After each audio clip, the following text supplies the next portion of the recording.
Hi, my name's Sam Thompson. I'm an Edinburgh tour guide and I've been a tour guide for 23 years.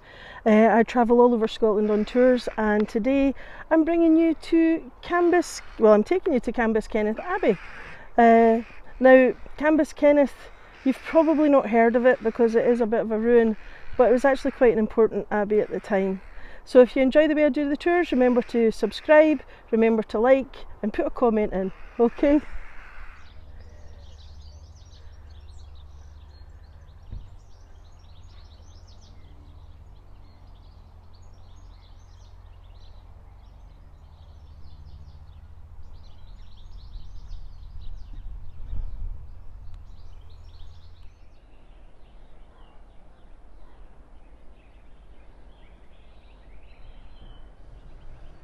Right, so Cambuskenneth. Now, Cambuskenneth itself is a small village and it lies directly to the east of Stirling itself. And the village is enclosed within a sort of broad loop of the River Forth, which is the river we're looking at just now. The only road heads to the north for a mile before it meets the A907, which is quite near the Wallace Monument, which you can just see over here. And Stirling University is over that way as well.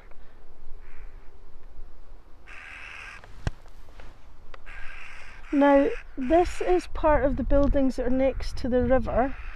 There was quite a little collection of them. There's actually some over there behind the fencing here. The reason the fencing is up is for loose masonry. It's just a safety precaution.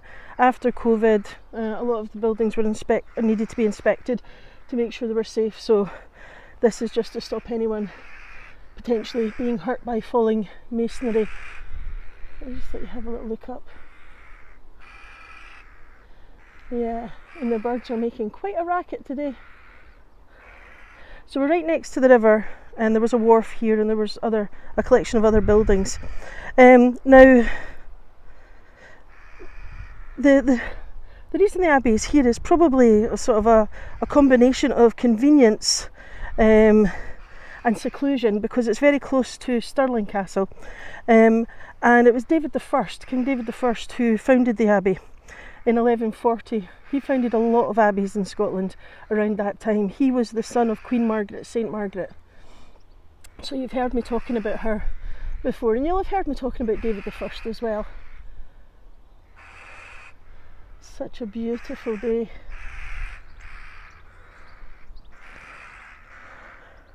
Now, it was originally known as the Abbey of St. Mary or the Abbey of Stirling. Cambuskenneth Abbey, it grew rapidly, had quite a bit of wealth and influence over because of its royal patronages. So it was in a good position. It was built for Stirling, so it was very wealthy and had power, and it operated a ferry here at the River Forth, but there was a footbridge which was built later. Now, between the abbey and the town, there's no kind of way to get there without a bit of a detour to the north, because there's quite a bit of boggy ground. Now, David I founded Cambuskenneth Abbey to serve the royal castle of Stirling. It had a similar role to Holyrood Abbey for Edinburgh Castle, Kelso Abbey for Roxburgh Castle.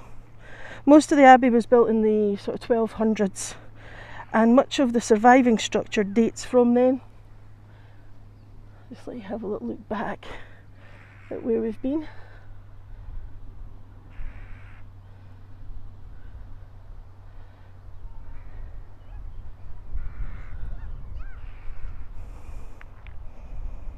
Now, the abbey church, of which only the door survives, was laid out in a simple cross shape. It featured an 8-bay nave with a north aisle, a choir, a square-ended presbytery flanked by 2 transepts, each with 2 chapels, and a cloister to the south. So we're just beginning to get our first glimpses of what's left above the ground. We do still have the footprint of everything. We'll have a little look at that as we go in. Now, I'm not going to film while I try and get through this gate. It's never easy. Now, the freestanding bell tower, which still stands today, that's the only part really above the ground there, is unique in Scotland. The lancet windows, ornamental arcades, mark it as an example, or an excellent example of sort of 1200s architecture in Scotland. It is a beautiful structure. At its height, at the end of the 1200s, Cambuskenneth comprised of an extensive sort of complex of buildings, including a large abbey church. So we're kind of looking at the ground here. This is where the large abbey church was. Now the church itself was about 60 metres long. To its south there was the usual cloisters. So the cloisters is just across there. You can see the square where the cloisters were. And they were surrounded by domestic ranges. So, you know, the dormitories and the refectory and that kind of thing. Now between the cloisters and the river to the east stood a secondary range of buildings and a wharf. That's where we started. And the canons lived and worshipped in Cambuskenneth.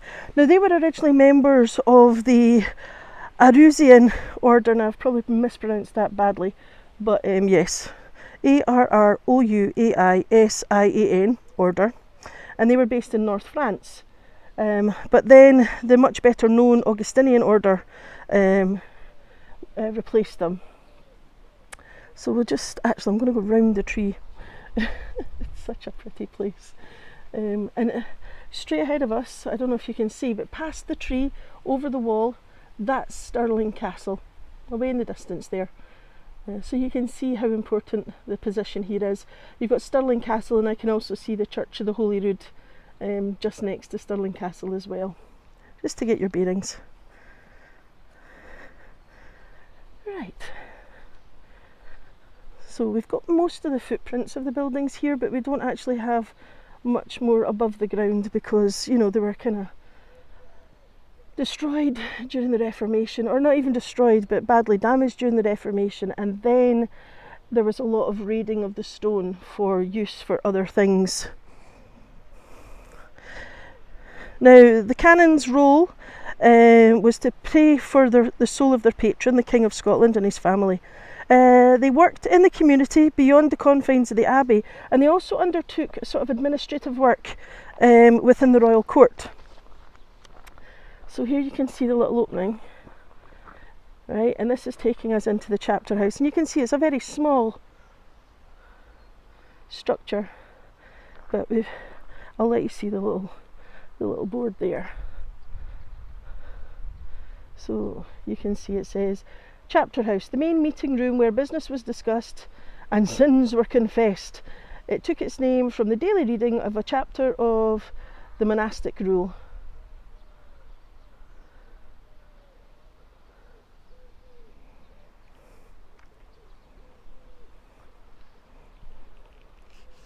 We'll just walk round the cloisters and then we'll come back round. It's such a beautiful ruin, and I mean there's a lot of it here, but people just don't realise. So here we have the refectory, that's the part we were looking at, the large eating hall, and then here the site of the lavatory where the canons washed their hands before entering the refectory.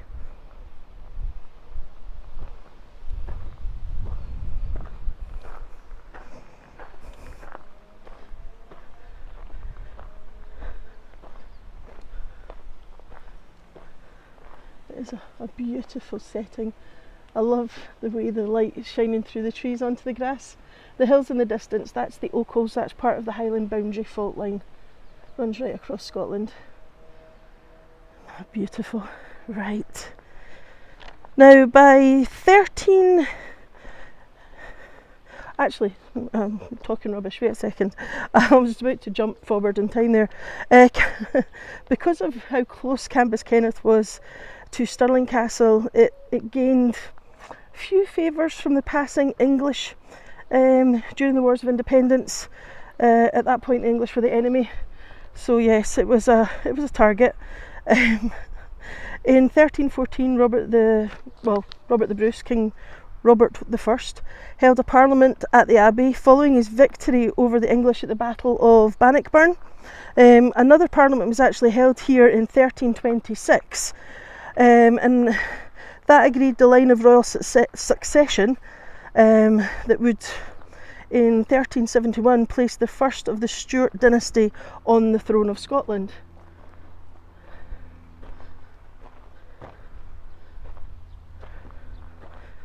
Right, so we're just going to have a little look up here. So we've got the southeast processional doorway, and that led from the cloisters to the into the church. And here we have got the south transept. So you can kind of see the outline of it here. There, the cross arms. And it had chapels on its east side. And then just over here, we've got the sacristy. I can never say it. The sacristy, is it? Sacristy. I will get it right one day, people, honest. And this is the room where the vessels and the vestments were stored that would be used for services.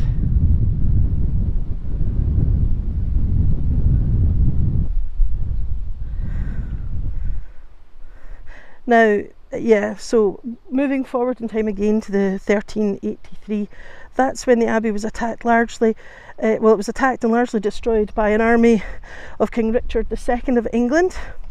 And it was rebuilt in the early 1400s and once again used by Scotland's royalty while in residence at Stirling Castle. Right. Okie dokie, I'm just going to see if I can get you through the railings rather than try and do it from here. Right, I'm trying to hold this still. Now, this is a royal resting place. As you can see there, it says James III, King of Scots. In 1488, the Battle of Sauchieburn took place, and that was about 3 miles south of Cambuskenneth, and it was between the armies of James III and his son, the future James IV. Now, James III's forces seem to have been overwhelmed, and he was actually killed during the rout, and he was buried in front of the high altar at Cambuskenneth Abbey next to his queen, Margaret of Denmark, who died 2 years earlier.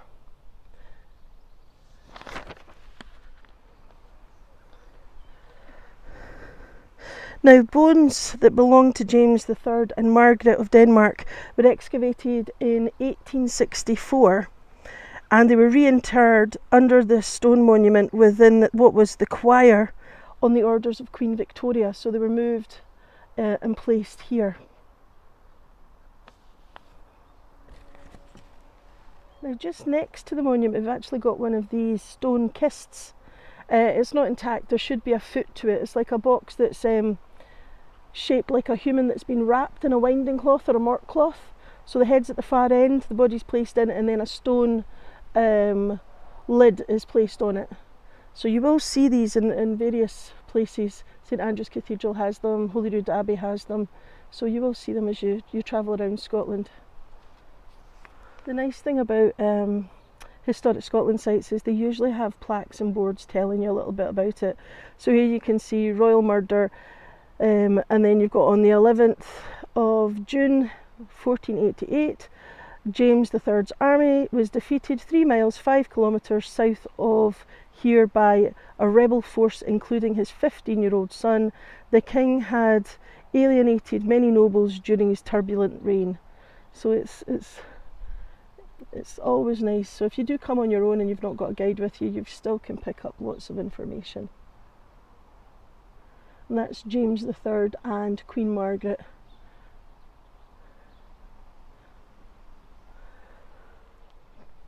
I'll just let you see it.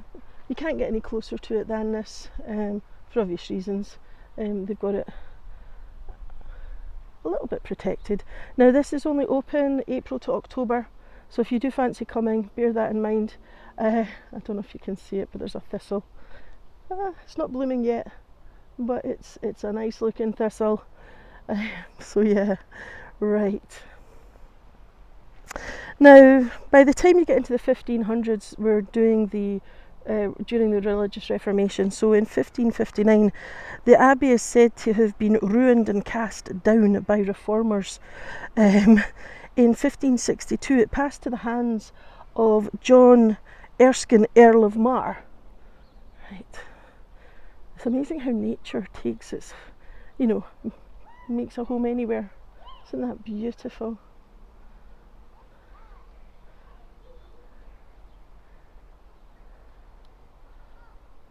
And just behind you can see the village. Now, the Earl of Mar actually quarried the stone from the abbey to build Mar's work, which is was a very substantial statement piece building at the top of Broad Street on the way up to Stirling Castle. If you've been on my Stirling tour, we've seen Mar's work on that. But I will be doing the Stirling tour. I'm going live at some point. Is it this month, I think? So if you look in the live section, you'll see that.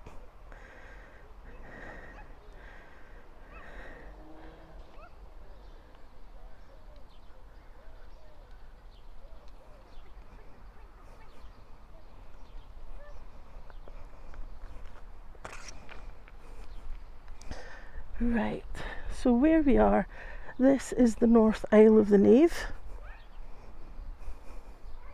You see a little plaque down here. And then just here, the pulpitum, the stone screen that separated the canon's choir from the rest of the nave. They had altars in front of it. So you can see here it's a fairly substantial sized building.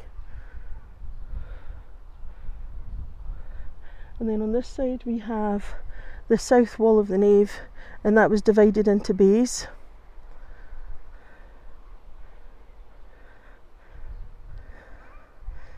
And there you've got nave, westerly limb of the Abbey Church. I'm just going to take us up and let you have a look at this artist's drawing.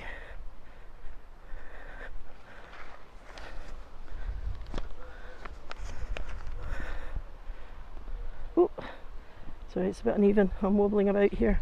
I shall just stand back slightly. So there you go. It's quite, again, they've got these lovely boards. So the Abbey was an economic powerhouse. You've got salmon there. Believe it or not, the River Forth is actually a salmon river. It's hard to believe when you look at it, but yes. And here's just kind of what the interior, or what they think the interior looked like. And there's the Abbey seal. Oh, Gimbal, where are you going? No, Gimbal. Behave yourself.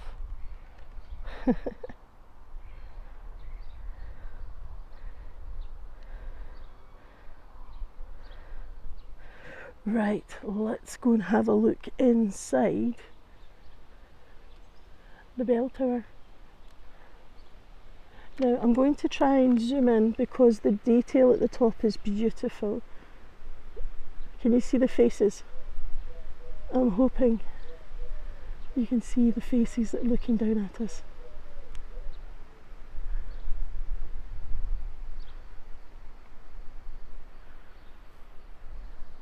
I will try and get them from the other side as well in a minute. And there's this beautiful burial ground as well. If I can get into it, I'll show you, because there's some interesting metal gravestones which you don't normally, they don't last as well, so they tend to weather quite badly. So it'd be quite nice if I can get in to show you them. If not, I might try and poke through the bars. So here we can see the bell tower. Right. Freestanding structure to the northwest of the Abbey Church.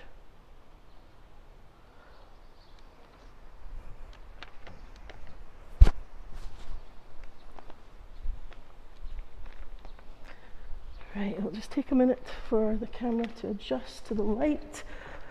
Oh, it's so cool in here. What a relief. Now, when you come in here, you do only get onto the ground floor because of health and safety. But it's beautiful. We have some stones on the ground with detail on them. You can see around the inside you have this lovely seated area, and then if we start to look up, you can see the ceiling.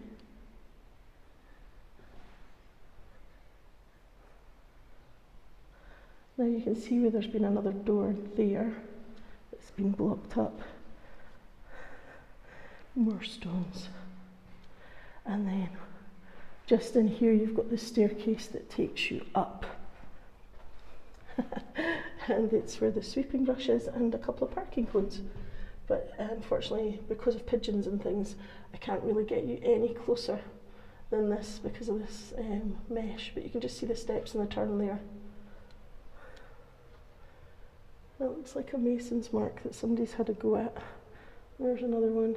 All over these buildings you'll find mason marks. Now the masons were, they marked so they got paid. So when you start to look for them, you will see them everywhere. I love the way the windows are set off to bring the light in. Just darken that down a bit for you so you can see. They're beautiful. And then the same here, so they're angled to make sure the light comes into the room. Now I'm going to stand right underneath and hopefully you can see up the floor above and then the floor of the ceiling, the floor of the room above this, the one that's above us now. Now the reason that this bell tower is still standing is because it's high and it had a fantastic view, so it could watch for any attacks that could be coming. So that's the reason why we still have the bell tower. So during the Reformation, when they cleansed a lot of places, if they weren't going to reuse the building, it would be destroyed. Then we had lots of quarrying of stone that would be taken away for other buildings. It happened all over. We've been to abbeys before where I've talked about that. So these could be mason marks or they could be graffiti. It's hard to tell. There has been a little bit of damage done in here. Unfortunately, it happens everywhere. You never leave anything alone. You've always got to mess about with it. But see, strange marks like that, that could be part of a mason's mark. So you just have to start looking. And there's actually a leaflet you can get on all the different mason marks at certain periods in time. And then you can kind of see where they've been. Beautifully done, considering this was built in the 1200s. It's absolutely fantastic. But it's not on the tourist radar, unfortunately. Not a lot of people realise you can come and visit it. So let's see if we can get into the little burial ground.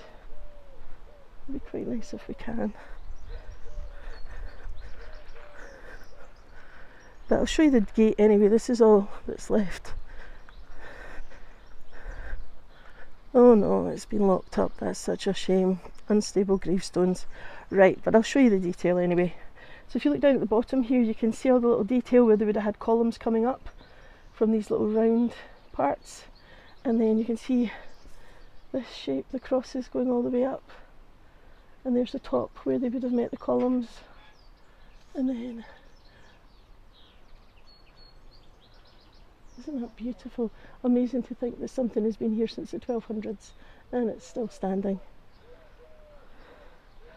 Right, what I'm going to do is try and get you through the railings so that I can point out. Can we see a metal one? Yeah, there's a metal one there. Actually, just there. So that's actually a metal gravestone. When mass producing metal became sort of in the 1800s became popular, it then led to the popularity of metal gravestones, and unfortunately they didn't realise how badly they would weather in our climate. So we've got one there, and there's actually another one just over there. You can just see it there. Right. The detail on this is just incredible. The fact that it's still got detail amazes me. What I will do though is I'm going to take you round to the front, well, round to this side, and I'll try and zoom in at the top because there's lots of faces and things.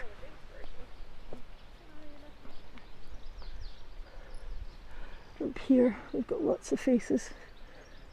Oh, it's not going to zoom. Why are you not zooming? What's happened? Oh, I don't know what's going on there. Right, what I'll do is I'll take us out and then we'll have a we'll try it. We'll try it from a wee bit higher ground, see if that helps. Oh, that's not good. Ow! Watch the slope there, peeps. I'm trying to shut the gate and it's refusing to shut. There we go. So there's the opening hours. Right. So if you look at the ground floor and then look up, hopefully you can make it out. There's several faces looking down at us. One of them looks quite creepy. There's actually one on the corner as well. Thing is, you never look up, you're always too busy looking at everything at eye level, you forget to have a look at the top of the buildings. Right, okay. So you can see the village just over here, that's how close it is. This is actually the car park, but it seems to have been closed over. So you can park in the village, there's parking there. In the distance ahead of us is the Holyrood Church, and we can't see Stirling Castle because it's behind a tree. But that's how close we are. So yeah, if you're going to spend time in Stirling, it's definitely worth taking a little detour to come over here. Right, now I'll take us over here so that we can see if we can get the whole thing in. I might not be able to walk far enough back to get the whole thing in, but we can try. There, how's that? Yes, finally. Shame about the bike being where the sign is, but anyway, it's in now. There we are. Okie dokie, I hope you enjoyed that. And hopefully you'll come on to one of my other tours. I don't know.